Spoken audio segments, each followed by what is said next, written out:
Hind friends, republic day శుభాకాంక్షలు.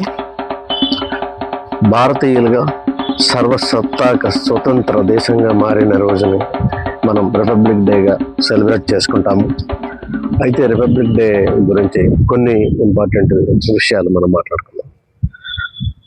1947 August 15 భారతదేశానికి British ప్రభుత్వం నుంచి భారతదేశానికి స్వాతంత్ర్యం వచ్చిందని సంగతి అందరికీ తెలుసు. అయితే స్వాతంత్ర్యం వస్తుంది అని 6-7 నెలల ముందుగా ఒకసారి ఏం జరిగిందంటే,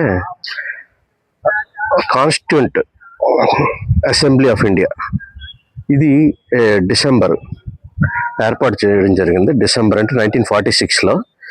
ఫస్ట్ ప్రెసిడెంట్ ఎవరంటే సచ్చిదానంద సిన్హా, తర్వాత పర్మనెంట్ ప్రెసిడెంట్గా doctor Rajendra Prasad, vice president HG Mukherjee, VT Krishnamachari, constitution adviser BN Rao, chairman of the drafting committee BR Ambedkar. ఈ స్ట్రక్చర్ని అంటే 1946 డిసెంబర్లో ఏర్పాటు చేయడం జరిగింది. ఇందులో 389 ఓట్లు అంటే సీట్లు ఉన్నవి. అందులో ఏంటంటే అంటే ఇంక్లూడింగ్ పాకిస్తాన్, బంగ్లాదేశ్, ఇండియా, అఖండ భారత్. అయితే తర్వాత ఏం జరిగిందంటే 1947 ఆగస్టు 15 మళ్ళీ సెపరేట్ ఇండియా. అప్పటికి ఈ థాట్ ప్రాసెస్ ఉండకపోవచ్చు, ఎవరికైనా తెలిస్తే కామెంట్ చేయండి. ఈ కమిటీ ఏర్పడినప్పటికీ పాకిస్తాన్, బంగ్లాదేశ్ రెండు కలిసి ఉండేవి. తర్వాత ఏం జరిగిందంటే ఈ 9 monthsలో ఏం జరిగిందో తెలియదు, సెపరేట్ ముస్లిం లీగ్ అంటే ఇంక్లూడింగ్ ఈ కమిటీలో కూడా మీకు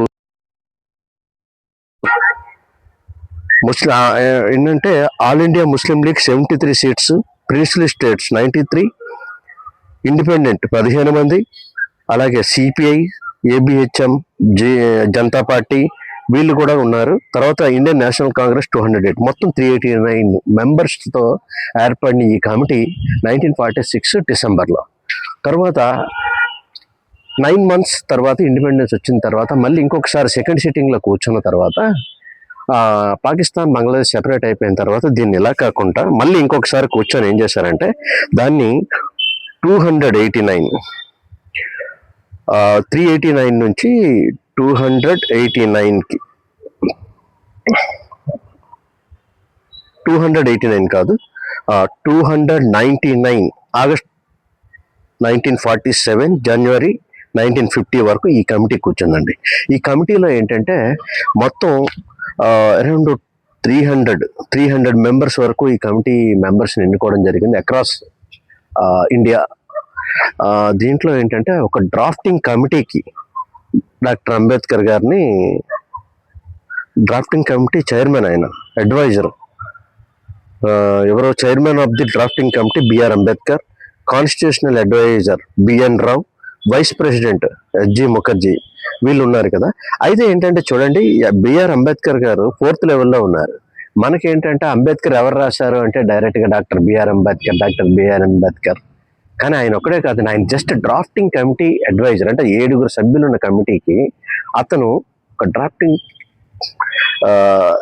కమిటీ చైర్మన్ అనమాట. మిగతా వాళ్ళు అన్ని రకరకాలుగా అంటే ఒక్కొక్కరు హ్యూమన్ రైట్స్, ఒక్కొక్కరు స్టేట్స్ సంబంధించిన స్పెషల్ పవర్స్, ఇలా డిఫరెంట్ ఆస్పెక్ట్లో ఆ కంటెంట్ చేస్తూ ఇతనికి ఇస్తుంటే ఇతను డ్రాఫ్టింగ్ చేసి ఫైనల్ అవుట్పుట్ ఇవ్వడం, దాని మీద డిస్కషన్ చేయడం ఈ కమిటీకి ఇదనమాట.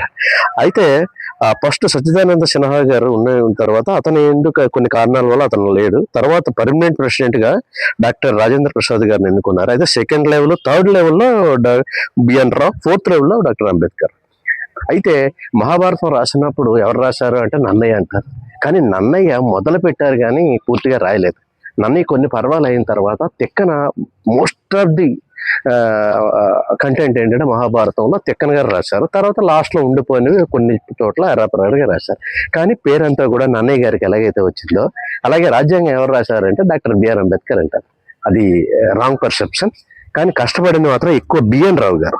ఇతను మొత్తం కంటెంట్ చాలా వర్క్ చేశారు. ఇతని గురించి మీకు కావాలంటే గూగుల్ చేయండి, ఎక్కువ ఇన్ఫర్మేషన్ ఉంటుంది. ఇతనికంటే బాగా చదువుకున్న వాళ్ళు, తర్వాత చాలా అంటే అది మనం కొన్ని చెప్పలేము, అంత డెప్త్ వర్క్ చేసిన తెలివైన పర్సన్ బిఎన్ రావు.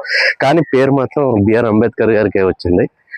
అది సెకండ్, దాని గురించి ఎక్కువ డిస్కస్ చేయకూడదు. కానీ అది రాంగ్ పర్సెప్షన్లో ఉన్నారు, అది కొందరు తెలుసుకోవాలి.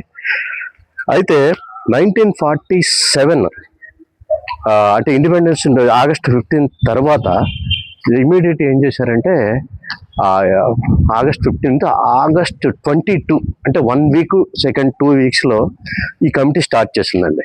స్టార్ట్ చేసి మళ్ళీ 1949 నవంబర్ 18 అండి, అంతవరకు 2 years 11 months 18 days డ్రాఫ్టింగ్ మొత్తం కలిసి కాన్స్టిట్యూషన్ అన్ని అంటే 7 సిట్టింగ్స్లో కూర్చున్నారండి. దీన్ని 1 by 1 రివ్యూ చేస్తూ, యాడ్ చేస్తూ, డిలీట్ చేస్తూ, కలుపుతూ ఆ రోజుల్లో అవన్నీ ఫైనల్ చేసింది మాత్రం నవంబర్ 18, 1949.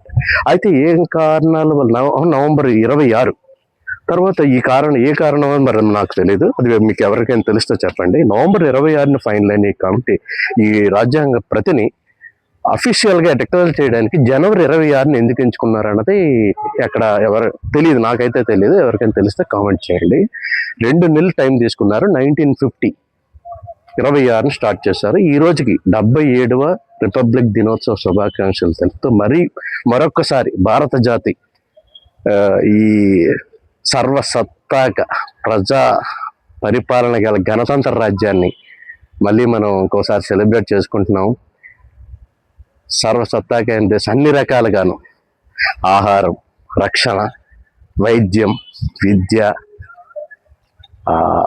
పరిశోధన, రకరకాలైన దాంట్లో భారతదేశం ప్రపంచం అంతటా మంచి పేరు తెచ్చుకొని ఇంకా మున్ముందు ప్రపంచానికి నా నిర్దేశకులుగా ఉంటూ ప్రపంచానికి మంచి అంటే సర్వే జన సుఖనో భవంతు, ఎవరున్నా ఎక్కడున్నా హ్యాపీగా ఉండాలి. అదే మన హిందూ మతం, భారతదేశం యొక్క కాన్సెప్ట్. సో జై హింద్, జై భారత్.